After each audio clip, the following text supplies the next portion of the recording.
इस वीडियो में हम लोगों ने डिस्कस किया था चैप्टर नंबर 12 को, that was mechanism of normal labour, जिसमें हमने देखा था कि लेबर क्या होता है, डिलीवरी क्या होती है, मैकेनिज्म क्या था लेबर का, उसका मैनेजमेंट क्या था। ठीक है, 13 चैप्टर जो है वो इतना ज़्यादा इम्पॉर्टेंट नहीं है, छोटे मोटे क्वेश्चंस उससे आते हैं। That was normal puerperium. Puerperium क्या होता है, जैसे ही बच्चा पैदा हुआ उसके बाद के जो चेंजेस आते हैं, जो फीमेल की बॉडी प्री प्रेग्नेंट स्टेट में जाती है, उस फेज को बोलते हैं परप्यूरियम। और फिर है वॉमिटिंग ऑफ प्रेगनेंसी। इसमें एक क्वेश्चन है जो बहुत ज़्यादा इंपॉर्टेंट है, that is hyperemesis gravidarum.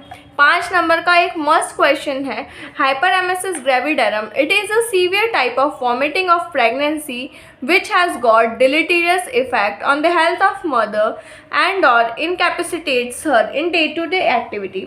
जैसा कि हम लोगों ने चैप्टर नंबर 7 में देखा था, चैप्टर नंबर 7 में क्या हो रहा था, साइंस ऑफ प्रेगनेंसी देखे थे।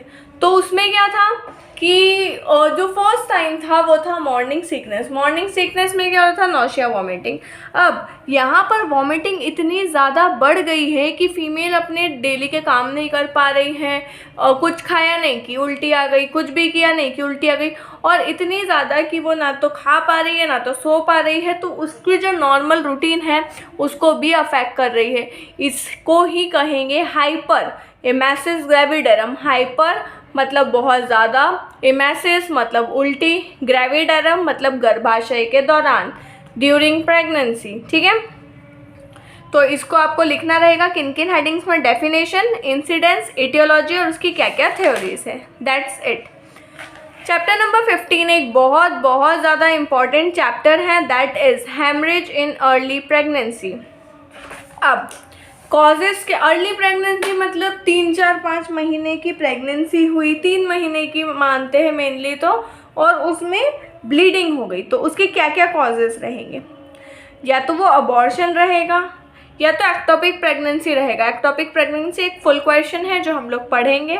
हेरिडिटरी फॉर्म मोल भी एक बड़ा क्वेश्चन है जो हम पढ़ेंगे। या तो इम्प्लांटेशन ब्लीडिंग है, जैसे ही बेबी का इम्प्लांटेशन होता है। अब इम्प्लांटेशन कहाँ होता है ये मैं बता चुकी हूँ, वापस से रिपीट नहीं करूँगी। इम्प्लांटेशन होता है उस टाइम पर ड्यू टू हार्मोनल इम्बैलेंस थोड़ा सा ब्लीडिंग होता है, लेकिन वो एकदम स्पॉटिंग होगा या थोड़ा सा होकर के फिर रुक जाएगा। ऐसा नहीं होगा कि पैड लेने की ज़रूरत पड़े या डॉक्टर से कंसल्ट करने की ज़रूरत पड़े। Spontaneous abortion. It is defined as expulsion or extraction from its mother.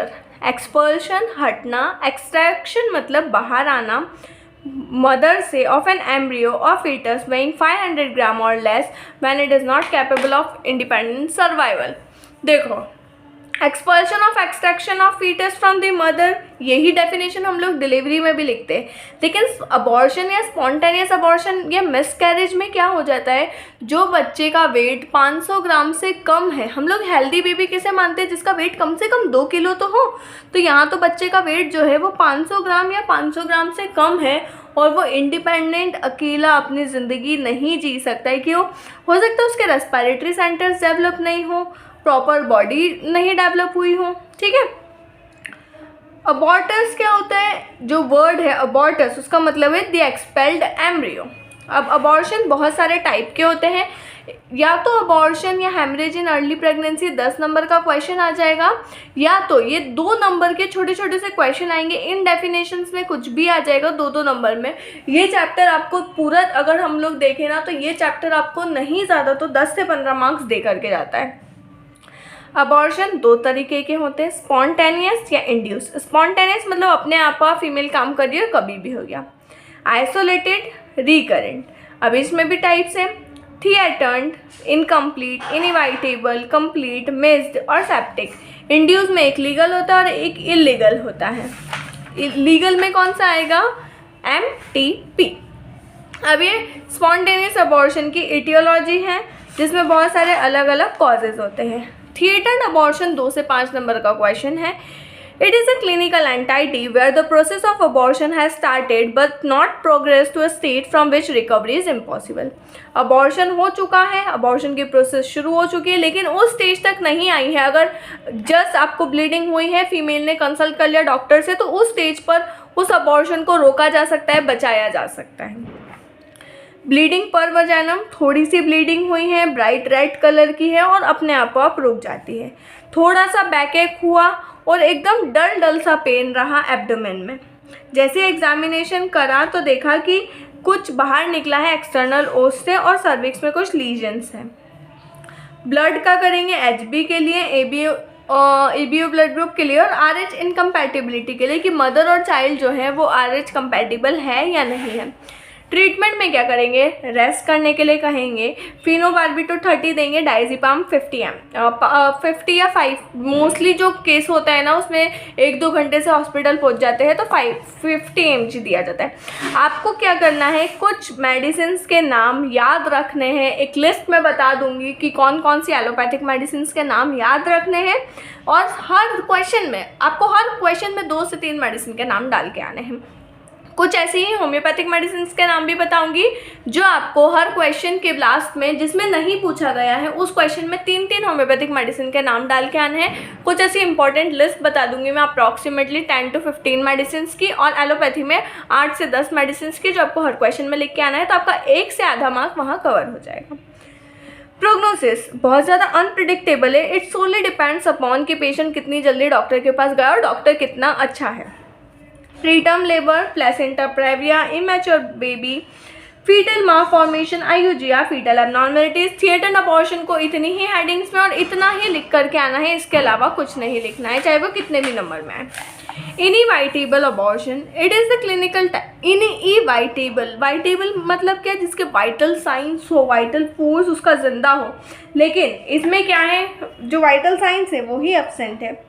It is a clinical type of abortion where the changes have progressed to a state from where the continuation of pregnancy is impossible. जहाँ से pregnancy continue करना एकदम से ही impossible काम है, ठीक है। Increased vaginal bleeding, aggravation of pain, general condition proportionate to blood loss. जो फीमेल की कंडीशन होगी वो डायरेक्टली प्रोपोर्शनल होगी कि कितना ज़्यादा ब्लड गया है, 5 mg गया, 10 mg गया, कितना ml ब्लड गया है उस पर डिपेंड करता है कि फीमेल की कंडीशन क्या रहेगी। मैनेजमेंट में क्या करेंगे, एप्रोप्रिएट मेजर लेंगे, प्रोसेस ऑफ एक्सपल्शन को बढ़ा देंगे ताकि फीमेल जो है उसका ब्लड लॉस ज़्यादा ना हो, एचबी ज़्यादा कम ना हो और उसकी जो कंडीशन है वो ख़राब ना हो।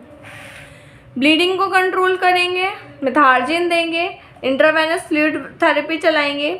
अगर 12 हफ्तों के पहले तो डायलिटेशन और इवैक्यूएशन कर देंगे या सक्शन और इवैक्यूएशन। 12 हफ्तों के बाद है तो बच्चा बहुत ज़्यादा बड़ा हो जाता है, मतलब 3 महीने के लगभग, तो यूट्राइन कॉन्ट्रैक्शंस बढ़ जाएंगे और इवैक्यूएट करेंगे ब्लैडर को। तो इनइवाइटेबल अबॉर्शन को इस हेडिंग्स में कंप्लीट करना है। ये वीडियो मैं थोड़ा जल्दी इसलिए बता रही हूँ ताकि जब एग्ज़ाम टाइम हो ना, आप लोगों को कुछ नहीं करना है, ईयरफोन्स लगाना है और सिर्फ 2x पर इसको प्ले करना है। मैं नहीं बोल रही हूँ कि नॉर्मल स्पीड पर प्ले करो, 2x पर प्ले करो और आपको सारा की सारा रिवाइज हो जाएगा क्या क्या है। Complete abortion, when the products of conceptions are expelled in masses, it is called complete abortion. जब ऐसा बड़े बड़े क्लॉट्स निकले ना, फीमेल आकर के कहती हैं कि बहुत ज़्यादा बड़े बड़े क्लॉट्स निकल रहे हैं, तो उसमें समझना है कि वो कंप्लीट अबॉर्शन है। History of expulsion of fleshy mass per vagina, female कहती है कि ऐसा कुछ समझ में आ जाता है देखो हर फीमेल को, लेकिन वो कहती है कि कुछ बहुत बड़े बड़े थक्के निकल रहे हैं, क्लॉट्स निकल रहे हैं। एब्डोमिनल पेन बना रहेगा। वजाइनल ब्लीडिंग या तो थोड़ी सी रहेगी या तो पूरी बंद हो जाएगी। क्यों? क्योंकि कंप्लीट प्रोडक्ट ऑफ जो था कंसेप्शन वो निकल चुका है। इंटरनल एग्जामिनेशन में देखेंगे तो यूट्रस का साइज जो रहेगा वो स्मॉलर रहेगा पीरियड ऑफ एमेनोरिया से। सर्वाइकल ओस बंद रहेगा, ब्लीडिंग बहुत ज़्यादा कम रहेगी। इनकम्प्लीट अबॉर्शन में क्या होता है, कुछ अबॉर्शन के प्रोडक्ट्स निकल गए, कुछ अंदर ही रह गए, बाकी सेम। मिस्ड अबॉर्शन में क्या होता है, जो फीटस है वो डेड है या तो अंदर ही मर गया है बच्चा, या तो अंदर ही छूट गया है, ठीक है। ब्राउनिश वजाइनल डिस्चार्ज निकलेगा। प्रेगनेंसी के सिम्टम्स कंटिन्यू रहेंगे या ख़त्म हो जाएंगे यहाँ पे, जैसे ब्रेस्ट चेंजेस है वो वापस पीछे जाने लगेंगे, एब्डोमेन का साइज़ है वो फिर से कम होने रहेगा, फीटल हार्ट साउंड सुनाई नहीं देगा, सर्विक्स फर्म फील होगा। जो इम्यूनोलॉजिकल टेस्ट करेंगे, जो प्रेग्ना न्यूज़ वाली किट से टेस्ट करेंगे तो टेस्ट नेगेटिव आएगा।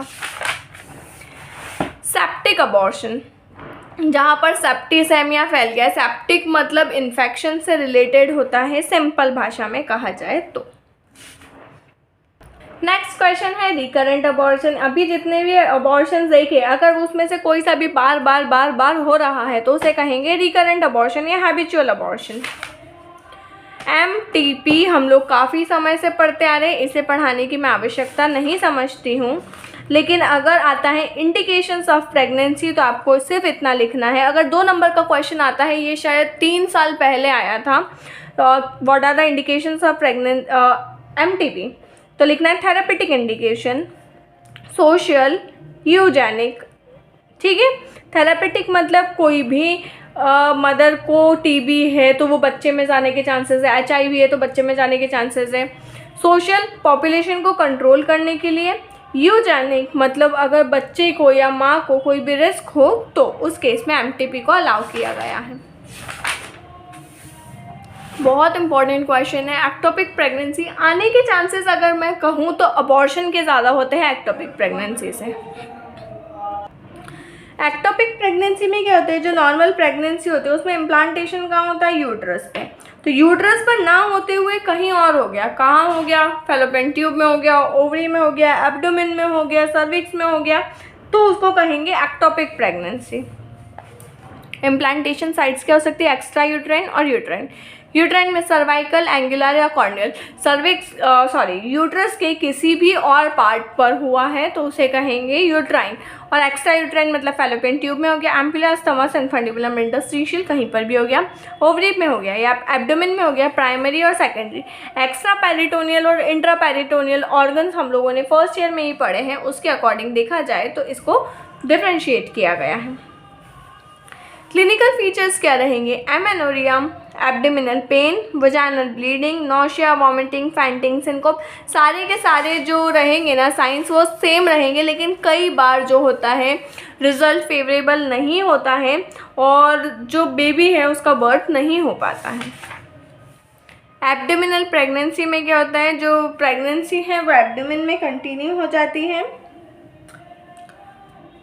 और जो ऑपरेशन करना पड़ता है वो एब्डोमेन की जो पेरिटोनियल लेयर होती है उसको हटा करके फिर बेबी का बर्थ करवाया जाता है। 5 नंबर का मस्ट क्वेश्चन है हाइडेटिडिफॉर्म मोल।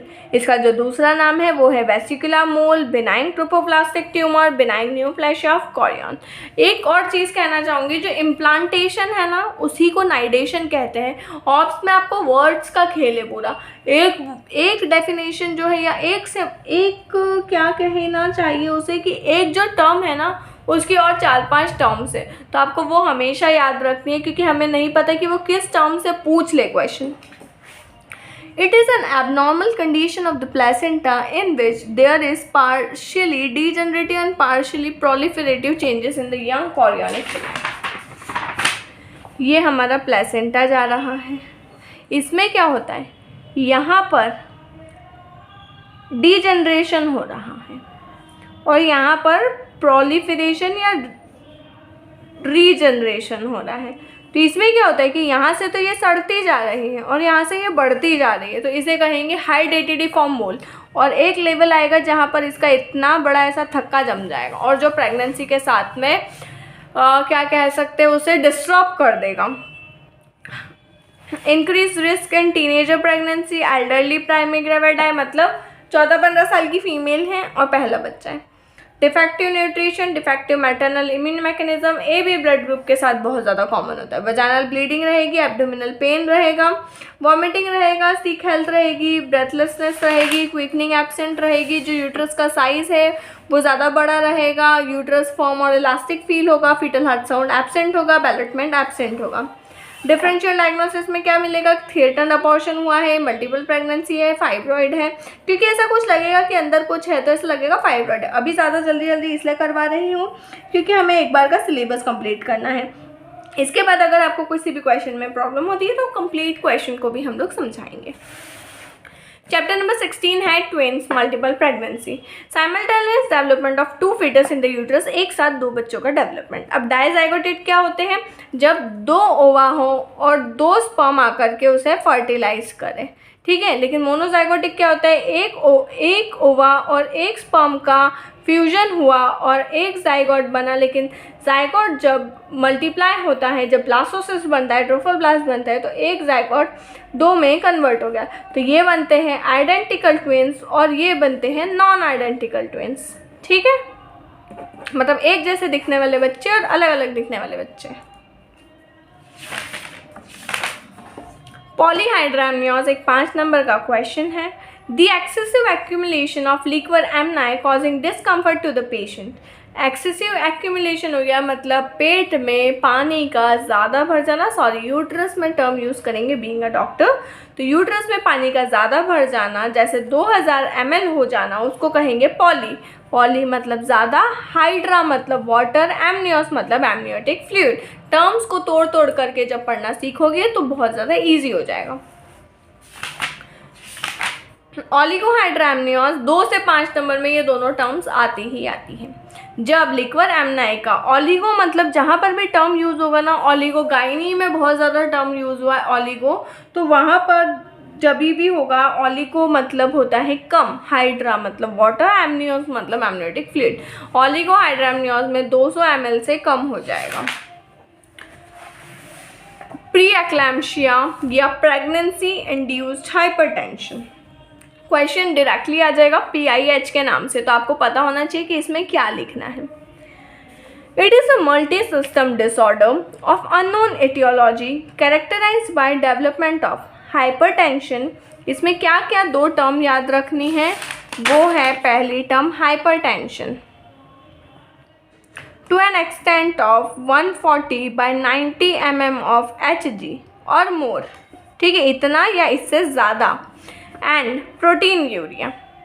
ये दोनों टर्म आपको लिखनी है, हाइपरटेंशन और प्रोटीन यूरिया, अगर PIH आता है तो।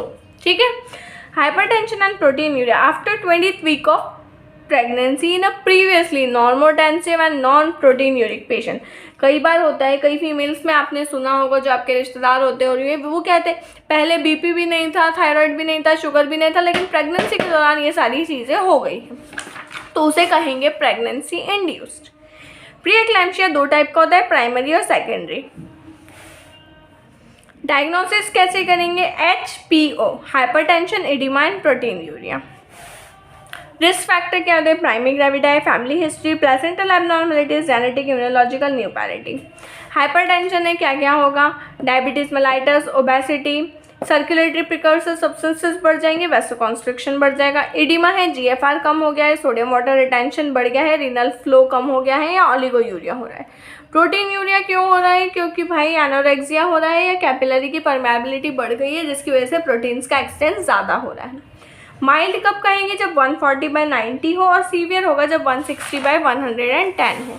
क्लिनिकल फीचर क्या है, धीरे धीरे बढ़ेंगे, स्लाइट स्वेलिंग रहेगी, या पैरों में जो नॉर्मल स्वेलिंग होती है ना उससे ज़्यादा हो जाएगी, रिंग्स फंसने लग जाएगी हाथों में, हेडेक होगा, नींद नहीं आएगी, यूरिनरी आउटपुट बहुत कम हो जाएगा, पेन लगा रहेगा और ऐसा लगेगा कि सांस लेने में दिक्कत हो रही है।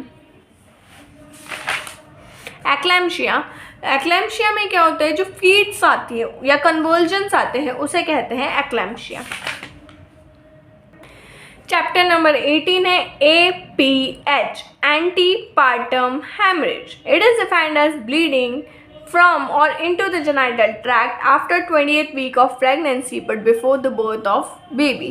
28 हफ्तों के बाद, लेकिन बच्चे के जन्म के पहले जो भी अमाउंट ऑफ ब्लीडिंग होती है उसको कहते हैं एंटीपार्टम हेमरेज। वो प्लेसेंटल ब्लीडिंग हो सकती है, प्लेसेंटा प्रेविया या एब्रप्टियो प्लेसेंटा की वजह से। अगर APH क्वेश्चन आता है ना तो आपको यही दोनों लिखने हैं, इसके अलावा कुछ नहीं लिखना है। तो प्लेसेंटा प्रेविया क्या है, when the placenta is implanted partially और completely over the lower uterine segment. हम लोगों ने जब देखा था नॉर्मल लेबर, तो उसमें देखा था कि 2 यूट्राइन सेगमेंट्स बनती हैं, that is upper and the lower. तो जब लोअर यूट्राइन सेगमेंट में प्लेसेंटा का एडिशन या इम्प्लांटेशन हो जाता है तो उसे कहते हैं प्लेसेंटा प्रेविया, जिसकी वजह से ब्लीडिंग होती है। प्रीडिस्पोजिंग फैक्टर्स क्या होते हैं, मल्टीपैरिटी है, मैटरनल एज बहुत ज़्यादा है, बहुत सारे सिजेरियन सेक्शन या बहुत सारे ऑपरेशंस पहले हो चुके हैं। अब ये 4 डिग्री होती हैं, लो लाइंग, मार्जिनल, इनकम्प्लीट और सेंट्रल। लो लाइंग मतलब थोड़ा सा कवर कर रही है वो ओस को, मार्जिनल मतलब ओस की मार्जिन पर है, इनकम्प्लीट मतलब आधा ओस को कवर कर लिया, कंप्लीट मतलब पूरे ओस को कवर करके रखा है। नेक्स्ट क्वेश्चन है एब्रप्टियो प्लेसेंटा। एब्रप्टियो प्लेसेंटा में क्या होता है? एक्सीडेंटल हेमरेज भी कहा जाता है, प्रीमैच्योर सेपरेशन ऑफ प्लेसेंटा भी। ये अब प्रीमैच्योर सेपरेशन ऑफ प्लेसेंटा से समझ में आ रहा है, एब्रप्टियो मतलब हट जाना, प्लेसेंटा का हट जाना उसे कहते हैं एब्रप्टियो placenta. It is one of the form of antepartum hemorrhage where the bleeding occurs due to premature separation of normally situated placenta. Placenta कब निकलती है? बच्चे के जन्म के 20 से 25 मिनट बाद निकलती है, लेकिन यहाँ पर बच्चे के जन्म के पहले ही प्लेसेंटा निकल रही है, इसीलिए उसे कहा है एब्रप्टियो प्लेसेंटा। 3 टाइप होते हैं, रिवील्ड, कंसील्ड और मिक्स। चैप्टर नंबर 19 जो है उसमें दिया हुआ है एनीमिया से रिलेटेड चीज़ें। चैप्टर नंबर 20 भी इतना इम्पॉर्टेंट नहीं है, जो इम्पॉर्टेंट है मैं आपको वही बताऊंगी, बाकी पढ़ाने में मैं आपका समय बर्बाद बिल्कुल नहीं करूंगी। 21 है प्री टर्म लेबर, 5 से 10 नंबर का मस्ट क्वेश्चन है। कब हो जाता है लेबर? 37 वीक्स के पहले ही हो जाता है। प्रीवियस हिस्ट्री रही होगी अबॉर्शन की, recurrent UTI, smoking habits, pre eclampsia. अब यहाँ से चैप्टर नंबर 21 है ना, इसमें जितनी हमने पीछे चीज़ें पढ़ी हैं यहाँ से सब लिखना शुरू कर दो। Antepartum haemorrhage, preterm rupture of membrane, polyhydramnios, medical और सर्जिकल इलनेस, ये सब कुछ लिखना चालू कर दो। प्रॉम एक 10 नंबर का क्वेश्चन है जिसमें क्या होता है? Preterm rupture of membranes. जो मेम्ब्रेन्स होती है वो जन्म के पहले ही, लेबर के पहले ही फट जाती हैं, टूट जाती हैं। पोस्टर्म प्रेगनेंसी, जब डिलीवरी बेबी के 9 महीने के बाद तक भी ना हो। इस क्वेश्चंस में अगर कोई भी कंप्लेंट हो तो आप पूछ सकते हो कमेंट सेक्शन में। इंट्रायूटेराइन फीटल डेथ IUFD या IUD के नाम से आता है। कॉन्ट्रैक्टेड पेल्विस, अब देखो जो नॉर्मल फीमेल पेल्विस होता है ना, उसके अलावा और भी 4 टाइप्स है फीमेल पेल्विस के, वो है गायनेकॉइड, एंथ्रोपॉइड, एंड्रॉइड और प्लेटिपेलॉइड। इसमें कुछ नहीं करना है आपको, सिर्फ बुक उठानी है ऑप्स की और जो चार्ट दिया हुआ है ना इन चारों का वो याद करना है। उसमें भी क्या? इनलेट, आउटलेट, कैविटी, ये 3 चीज़ें आपको मेनली याद रखनी है, बाकी कुछ भी नहीं। CPD एक 5 से 10 नंबर का क्वेश्चन है, ये मैं आपको समझा देती हूँ। Disparity in relation between the head and the pelvis is called CPD। मतलब बच्चे का हेड कैसा होना चाहिए? वर्टेक्स प्रेजेंटेशन में हम लोगों ने अभी तक यही पढ़ा है, लेकिन अगर उन दोनों में डिस्पैरिटी होती है, मतलब मेल जोल नहीं होता है, मिलावट नहीं होती है, तो उसको कहते हैं CPD। ट्रायल लेबर एक बहुत ज़्यादा इंपॉर्टेंट क्वेश्चन है, इसे ध्यान से समझना। It is the conduction of spontaneous labour in a moderate degree of CPD। जब सेफेलोपेल्विक डिस्प्रोपोर्शन हो, जब ब्रीच प्रेजेंटेशन हो, बेबी का लाई प्रॉपर ना हो, तो हम लोग एक चांस लेते हैं कि ठीक है नॉर्मल डिलीवरी करवा करके देखते हैं। जो अच्छे डॉक्टर्स होते हैं ना वो हमेशा ये लास्ट मोमेंट तक ट्राई करते हैं कि डिलीवरी नॉर्मल ही हो। Aim care to avoid unnecessary caesarean section, delivery of a living undamaged child, no maternal और फीटल कॉम्प्लिकेशन। ट्रायल लेबर में क्या कहेंगे? सबसे पहले तो फीमेल को लिटा दिया जाएगा, स्पॉन्टेनियस लेबर के लिए वेट किया जाएगा कि जैसे लेबर खुद से शुरू हो, प्रीमैच्योर रप्चर ना हो मेम्ब्रेन्स का, इसका पूरा ध्यान रखा जाएगा। ओरली फीमेल को कुछ भी नहीं खिलाएंगे, मतलब कुछ भी नहीं मतलब कुछ भी नहीं। जैसे ही लेबर शुरू होगा तो उसकी प्रोग्रेस देखेंगे कि बच्चा किस हिसाब से नीचे आ रहा है। बच्चा ना पहला जो लेबर का साइन होता है वो बच्चा ही देता है, सब कुछ फीटस पर ही डिपेंड होता है। फीटस का डिस्टेंस कितना है, मैटरनल और फीटल कंडीशन दोनों को देखेंगे। जैसे ही मेम्ब्रेन्स टाइम पर रप्चर हुई, पेल्विक एग्जामिनेशन करेंगे, बच्चे के गले में कॉर्ड तो नहीं है, उसने एमनियोटिक फ्लूइड तो नहीं पी लिया, ये सब देखेंगे। पेशेंट को साइकोलॉजिकली प्रिपेयर करेंगे कि हमें जो है वो नॉर्मल डिलीवरी ही करवानी है। टर्मिनेट करेंगे ट्रायल लेबर, अगर प्रोग्रेस गुड रही तो वजाइनल डिलीवरी करवा देंगे। अगर बीच में कुछ भी कॉम्प्लिकेशन आती है वहीं के वहीं डॉक्टर इसीलिए कंसर्न साइन करवा के रखते हैं, वहीं के वहीं सिजेरियन सेक्शन करके कटापिटी करके और बच्चे को बाहर ले आते हैं। OPP एक 5 से 10 नंबर का क्वेश्चन है। इन एन वर्टेक्स प्रेजेंटेशन, जब बच्चा वर्टेक्स प्रेजेंटेशन में ही हो, सिर नीचे की साइड ही हो, ऑक्सीपुट इज प्लेस्ड पोस्टीरियरली, जो सिर होता है ना वो प्रेशर लगाता है, तो वो भाई साहब पोस्टीरियर साइड पर है, एंटीरियर मतलब आगे की साइड, पोस्टीरियर मतलब पीछे की साइड। तो उसका जो सिर वाला हिस्सा है वो पीछे की साइड और नाक वाला हिस्सा जो है वो आगे की साइड है। आरओपी और एलओपी, आरओपी मतलब राइट सैक्रोइलियक जॉइंट के यहाँ और एलओपी मतलब लेफ्ट सैक्रोइलियक जॉइंट के यहाँ। अब जो पेल्विक इनलेट है उसके शेप में कुछ गड़बड़ी है, फीटल फैक्टर से या यूट्राइन फैक्टर से। ब्रीच प्रेजेंटेशन, ब्रीच प्रेजेंटेशन सबसे ज़्यादा कॉमन माल प्रेजेंटेशन है, जिसमें जो बेबी का लाय होता है वो होता है लॉन्गिट्यूडनल मतलब सर ऊपर पैर नीचे। Complete bridge, incomplete bridge, bridge with extended legs, footling presentation और नी प्रेजेंटेशन, ये कुछ 5 टाइप है ब्रीच प्रेजेंटेशन के। एटियोलॉजी क्या है? Prematurity, twins, oligohydramnios, hydrocephalus, contracted pelvis. ज़रूरी नहीं है एटियोलॉजी इतनी ही लिखी जाए, 4 से 5 भी लिखोगे तो भी चलेगा। अब अगर नॉर्मल डिलीवरी करवानी हुई, कोई पेशेंट आकर के अड़ ही गया कि नहीं हमें नॉर्मल डिलीवरी ही करवानी है, तो कैसे करवाएंगे? अगर कोई कॉम्प्लिकेशन ना हुई तो हम लोग कोशिश करेंगे। सबसे पहले बटक्स की डिलीवरी होगी। इंगेजिंग डायमीटर जो रहेगा वो 4:10 सेंटीमीटर रहेगा। बटक्स को नीचे लाएंगे, उनका इंटरनल रोटेशन करेंगे। इसके लिए जो सर्विक्स है उसका फुल डायलेटेशन होना बहुत ज़्यादा ज़रूरी है। बटक्स की डिलीवरी करवाएंगे हम लोग। उसके बाद ट्रंक की डिलीवरी होगी।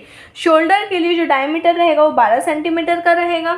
इंटरनल रोटेट करेंगे शोल्डर की और पोस्टीरियर शोल्डर को पहले डिलीवरी होगी।